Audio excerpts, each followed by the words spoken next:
우리 계시된 하나님의 말씀을 다 함께 봉독합니다. 너는 매년 3번 내게 절기를 지킬지니라. 너는 무교병의 절기를 지키라. 내가 내게 명령한 대로 아비올의 정한 때에 이래 동안 무교병을 먹을지니 이는 그 달에 내가 애굽에서 나왔음이라. 빈손으로 내 앞에 나오지 말지니라. 맥추절을 지키라. 이는 내가 수고하여 밭에 뿌린 것에 철 열매를 거둠이니라. 수장절을 지키라. 이는 내가 수고하여 이룬 것을 연말에 밭에서부터 거두어 저장함이니라.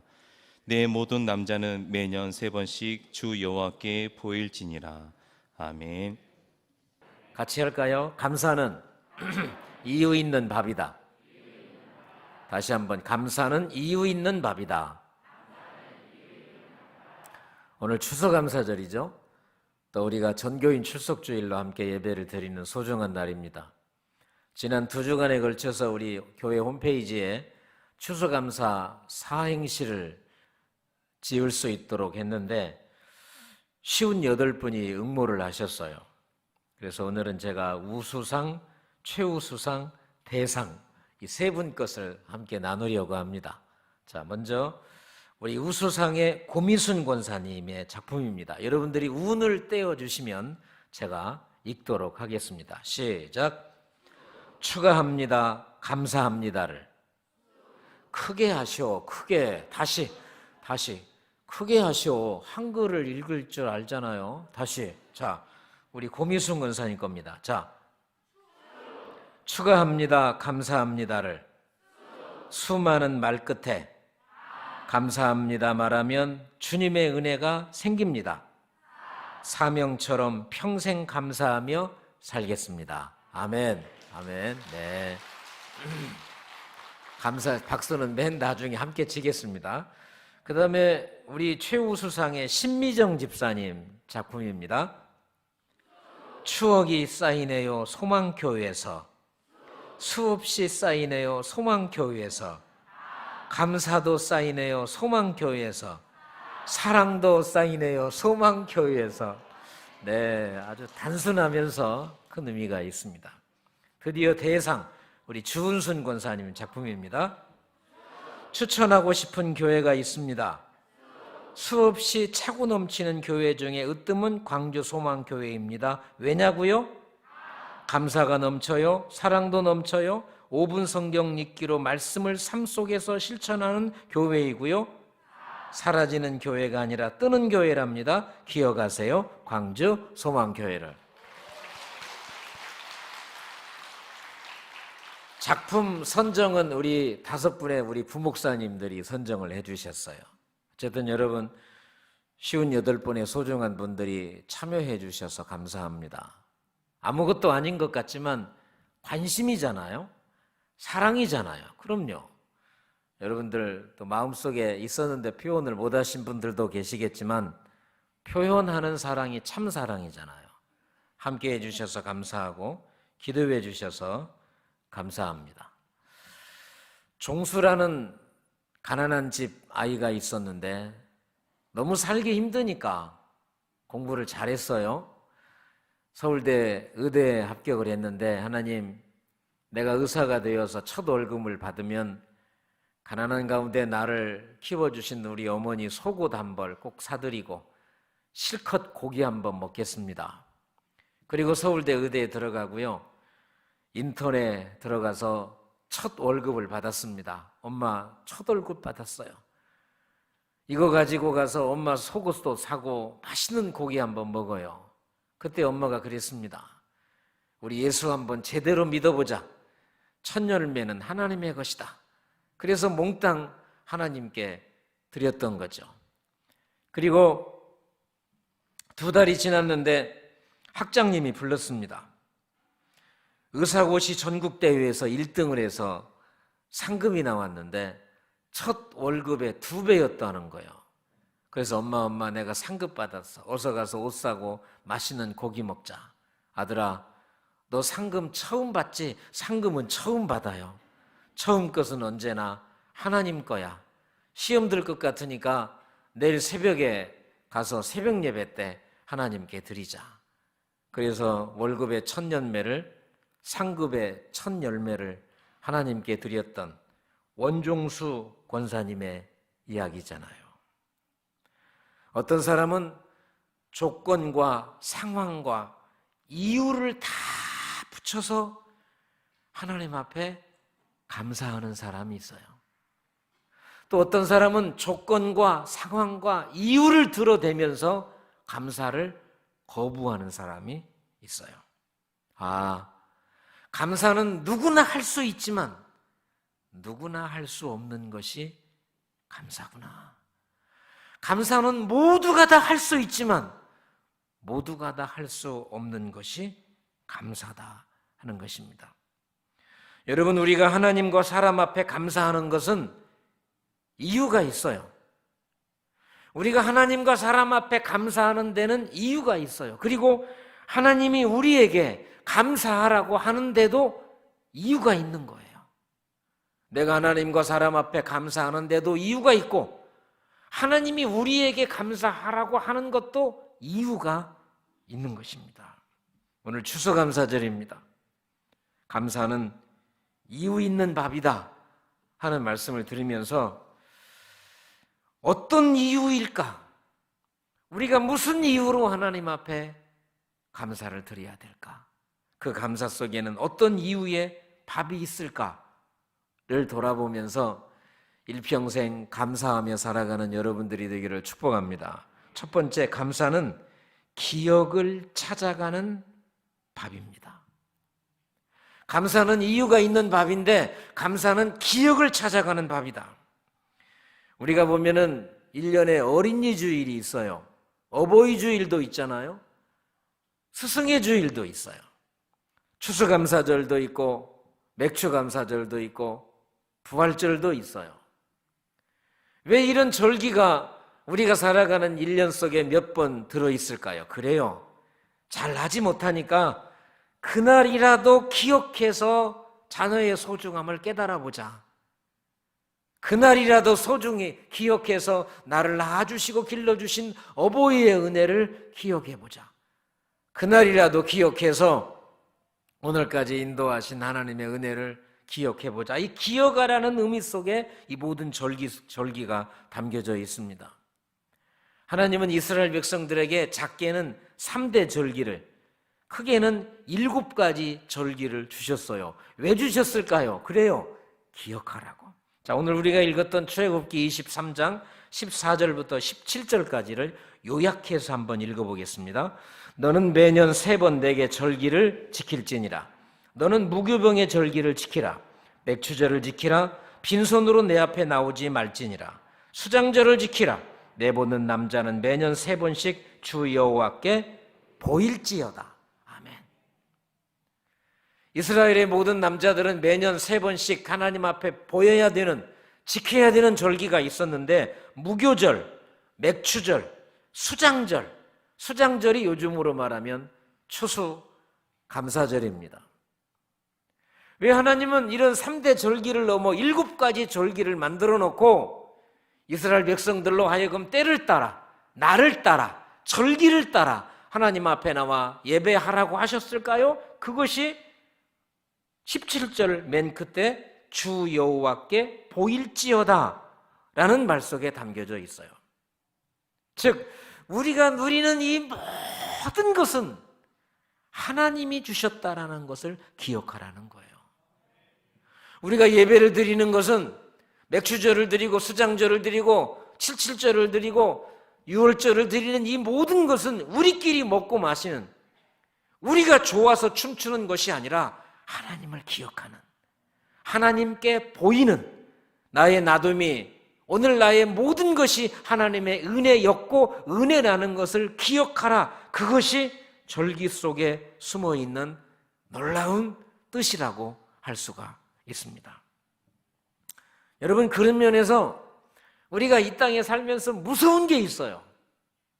참 무서워요.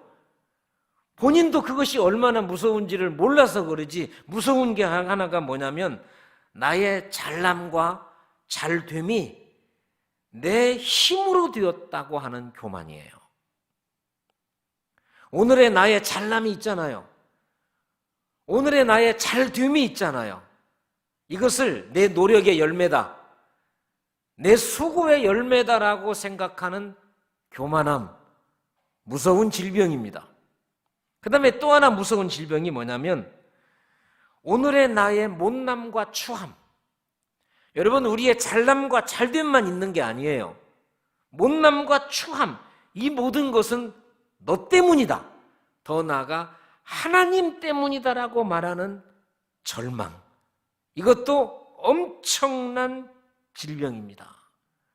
나의 잘남과 잘됨을 나의 잘함으로 돌리는 교만함, 오늘의 나의 못남과 추함을 너 때문이다라고 하나님에게 화살을 돌리는 절망, 이 모든 것은 무서운 질병이에요.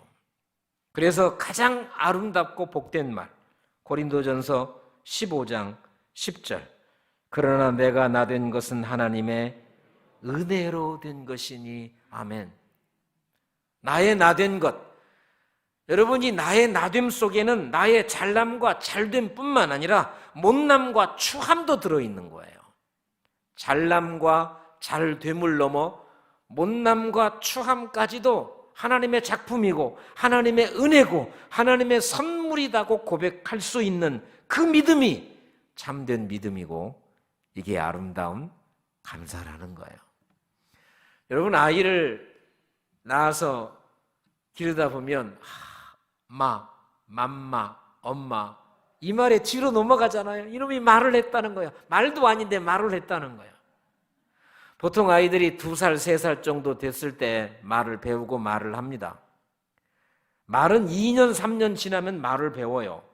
그런데 감사의 말은 평생 배워도 안 돼요.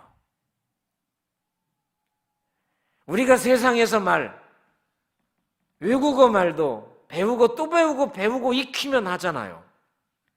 그런데 내 입술에 은혜를 물고 다니는 말이나 내 가슴에 은혜를 품고 입으로 그 은혜를 고백하는 이 아름답고 복된 말은 평생 배워도 안 된다는 것 우리가 알잖아요. 왜 그래요? 우리는 죄인이기 때문에 그래요. 우리는 본질적으로 원망과 불평과 시기와 질투를 훨씬 더 감사보다 좋아하는 본질적 진노의 자손들이기 때문에 안 되는 거예요.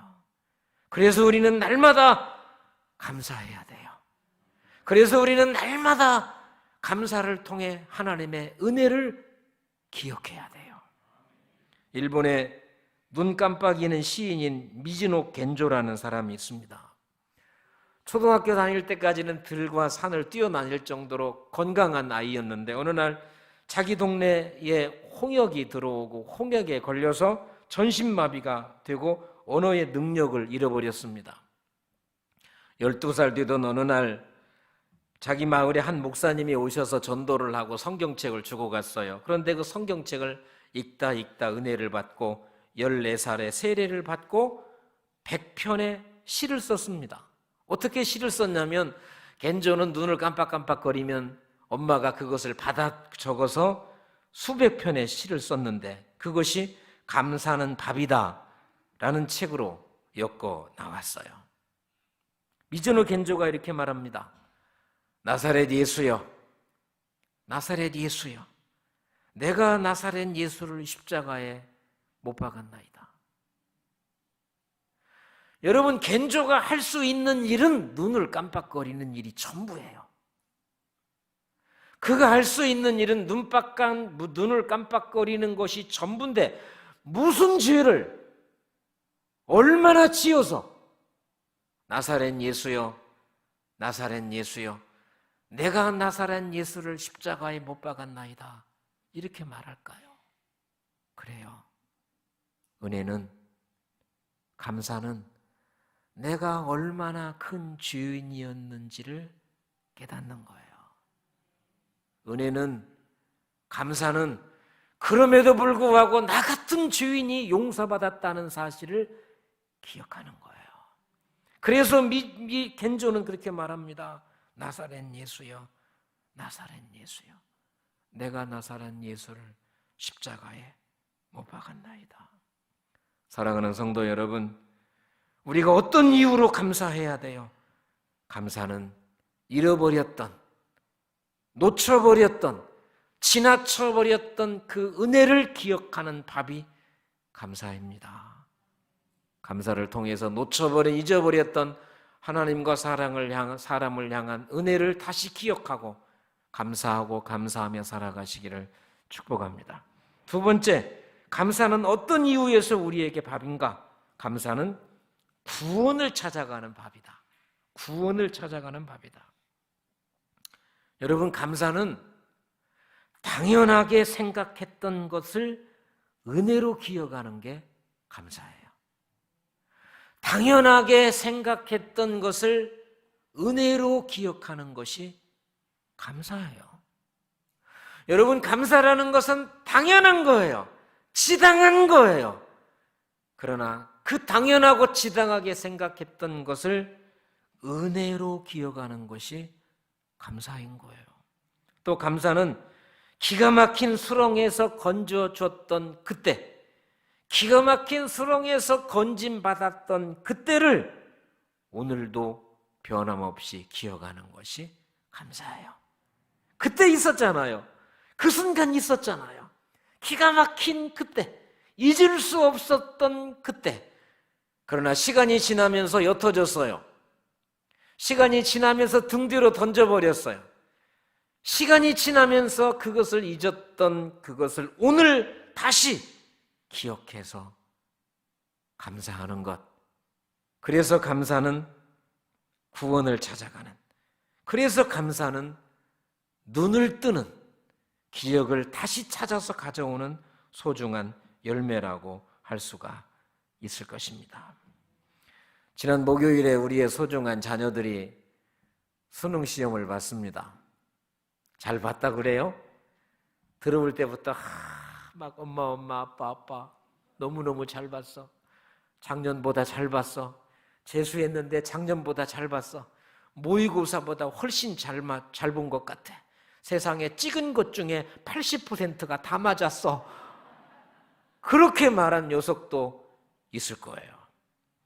지난주 수능 시험이 끝나고 5시 58분에 어느 수험생을 둔 집사님이 저한테 문자를 하나 보냈습니다. 이런 문자였습니다. 누가 잘 왔어요. 기도해 주신 덕분입니다. 감사합니다. 시험장에서 뛰쳐나가지 않고 잘 앉았다 나와줘서 너무 고맙습니다. 여러분, 오해하지 마세요. 그렇다고 이 아이가 시험을 망쳤다는 게 아니에요. 시험 보고 절망하고 낙심하고 인생을 포기하는 아이들이 많아요. 그런데 그 시험을 끝까지 무사히 잘 마쳤다는 게 얼마나 감사해요. 그 아이가 시험을 어쨌든지 간에 잘 보고 또는 망쳤던 최선을 다하고 와서 문을 열고 돌아와서 엄마 아빠 갔다 왔어요 라고 말할 수 있다는 게 얼마나 소중하고 얼마나 감사하냐고요. 그것도 시험이라고 보고 와서 밥은 잘 먹네 이렇게 말해서는 안 되는 거예요. 그것도 시험이라고 보고 와서 자빠져 자냐 이렇게 말해서도 안 되는 거예요. 시험의 여부를 떠나서 그 아이가 오늘 또 같이 밥을 먹고 있어요. 그 아이가 건강하게 옆에서 오늘 또 예배하고 지난주도 예배했고 오늘도 와서 예배를 드리고 있으니 여러분, 얼마나 귀한 거예요. 얼마나 감사한 거예요. 감사는 찾아가는 거예요. 제가 요즘에 재밌게 읽는 책 중에 하나가 강정훈 목사님이 쓴 그래도 기도는 힘이 세다. 그래도 기도는 힘이 세다라는 책인데, 이 책에서 이분이 이런 얘기를 합니다. 40대 초반에 2층 건물에 세를 얻어서 개척교회를 시작했는데 교회가 막 부흥을 하면서 3층, 4층까지 세를 얻어서 쓸 정도로 교회가 부흥하던 어느 날 사랑하는 아내가 병이 걸렸습니다. 그래서 5년 동안 투병을 했는데 병원에서 포기를 했어요. 그래서 마지막으로 2가지를 했습니다. 첫 번째, 처음 해보는 20일 금식 기도를 했다는 거예요. 아내의 질병 치료를 위해서. 담임 목사가 3월을 위해 20일 금식 기도를 시작을 하니까 교우들도 온 마음을 다해서 130일 금식 릴레이 기도를 함께 시작을 했습니다. 그러면서 이런 생각을 했어요. 내가 이렇게 기도의 노동, 배를 굶어가면서 우리 성도들이 130일을 함께 기도하니 하나님은 그 기도의 노동에 대해서 분명한 보상을 주실 것이다. 좋은 결과를 기대하고 기도했는데 아무 일도 일어나지 않았다는 거예요. 아니, 사실 아무 일도 일어난 것이 아니라 그 반대의 일이 일어났다는 거죠. 내 인생 처음으로 해본 20일 금식 기도는 찬란한 간증거리가 되지 못한 채 떨어진 낙과가 되고 말았다. 성도들의 릴레이 금식 기도도 내 기도와 함께 기도의 낙과더미가 되었다.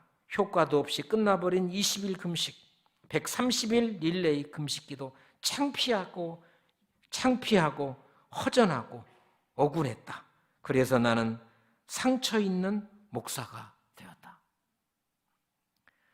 처음 해보는 20일 금식 기도를 하면, 성도들이 릴레이로 130일 금식 기도를 하면 하나님이 좋은 열매를 주실 것이라고 생각을 했는데 아무 일도 일어나지 않고 사모님은 돌아가셨어요. 도대체 어떻게 이럴 수가 있느냐는 거예요. 내가 얼마나 기도했는데, 우리가 얼마나 간구했는데. 그래서 이 목사님은 기도에 상처 있는, 기도 때문에 상처받은 목사가 됐다라고 말합니다. 그러면서 그 책에서 이분이 놓친 게 하나 있었다. 자기는 기도를 거래라고 생각했는데 알고 보니 기도는 거래가 아니라 관계였다는 거예요. 우리가 하나님 앞에 헌신할 때 기도를 거래로 생각합니다. 수많은 사람들이. 우리가 하나님 앞에 기도할 때 기도를 거래라고 생각해요. 하나님, 내가 이렇게 40일 작정, 이렇게 며칠을 1000번째를 드리니 하나님이 해결해 주시고 묶어진 것을 풀어주세요. 거래라는 거예요. 자기도 그렇게 생각했다는 거예요. 그러나 기도는 거래가 아니라 관계다. 이게 무슨 말씀입니까? 기도하면서 하나님과 나와의 관계가 깊어지면 하나님이 나에게 주시는 선물은 관심이 없어요. 정말 우리가 아들, 딸들을 사랑하면요, 그 아들, 딸들의 시험 점수로 때문에 내가 바뀌는 게 아니에요. 그냥 있어줌 자체가. 그냥 그 녀석이 그 방에 와서 또 잠을 자고, 아침이 되면 학교를 가고, 주일이 되면 하나님 앞에 와서 예배드리는 그 존재 자체가 소중함을 깨닫는 것처럼 기도는 거래가 아니라 관계다. 기도를 통해서 하나님과 깊은 관계를 맺으면 그가 가져온 선물보다 그분과의 관계를 통하여 그분 자체가 소중함을 느끼는 이것을 그분이 깨닫게 됐다는 거예요. 기도가 거래가 아니라 관계라는 사실을 깨달았던 수많은 성경의 인물 가운데 한 사람이 사도 바울입니다. 사도 바울이 쓴 책 가운데 골로새서는 바울이 로마 감옥에서 2년 동안 갇혀 있을 때 쓴 책입니다. 여러분, 지도자가 감옥에 갇혔어요. 의를 위해서 핍박을 받기 위해서 감옥에 갇혔어요.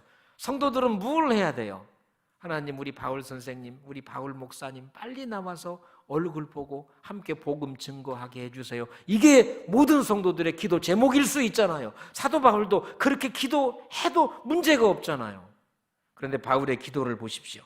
골로새서 4장 3절입니다. 우리를 위하여 기도하되 하나님이 전도할 문을 우리에게 열어주사 그리스도의 비밀을 말하게 하시기를 구하라. 내가 이 일 때문에 매임을 당하였노라. 아멘. 바울이 말합니다. 나를 위해 기도해라. 그런데 이 감옥에서 풀어나기를 기도해라라는 것은 한 문장도 없습니다. 나에게 전도할 문을 열어달라고 기도해라. 내가 전도하기 위해서 감옥에 갇혔다.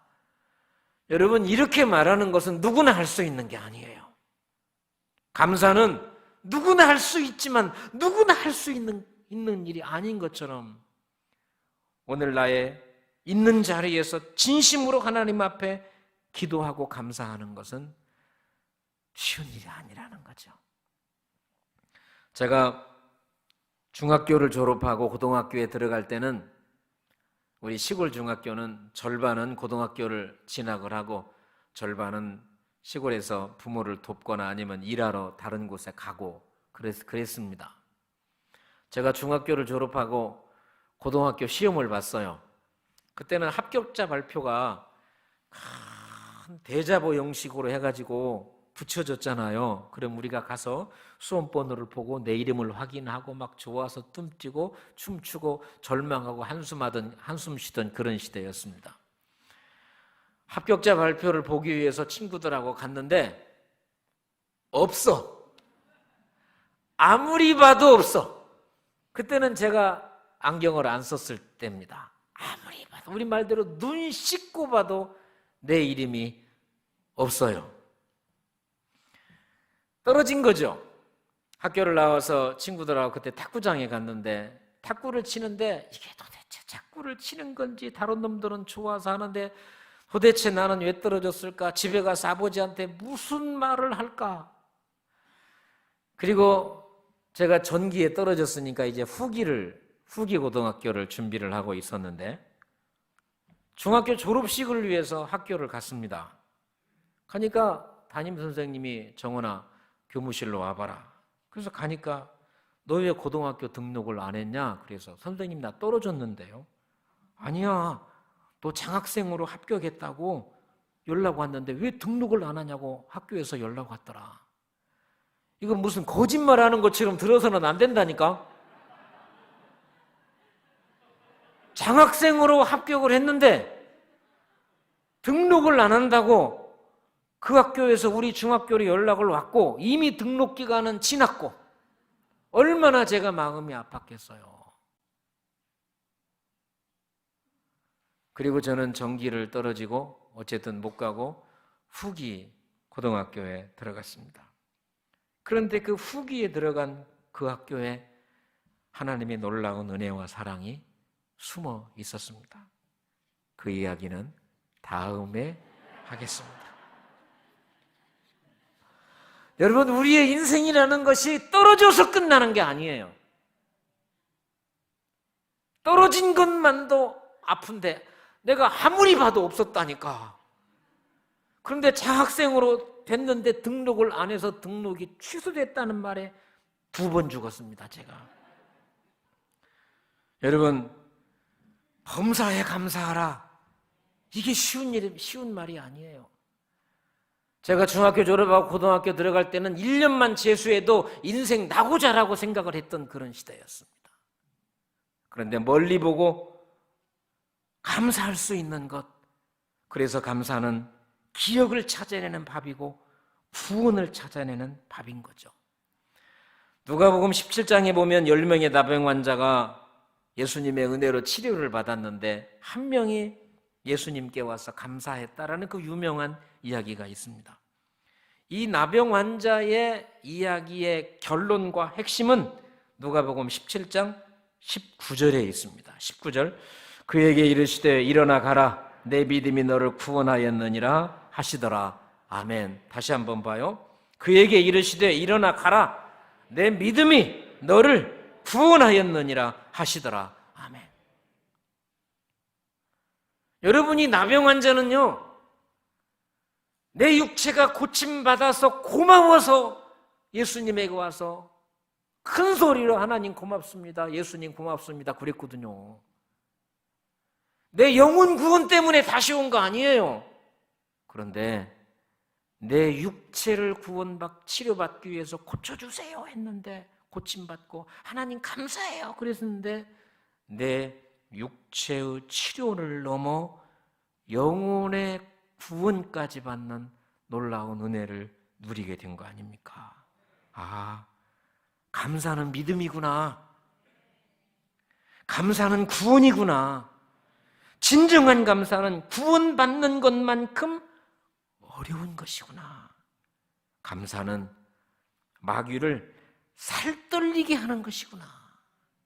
여러분, 감사는 믿음의 행위예요.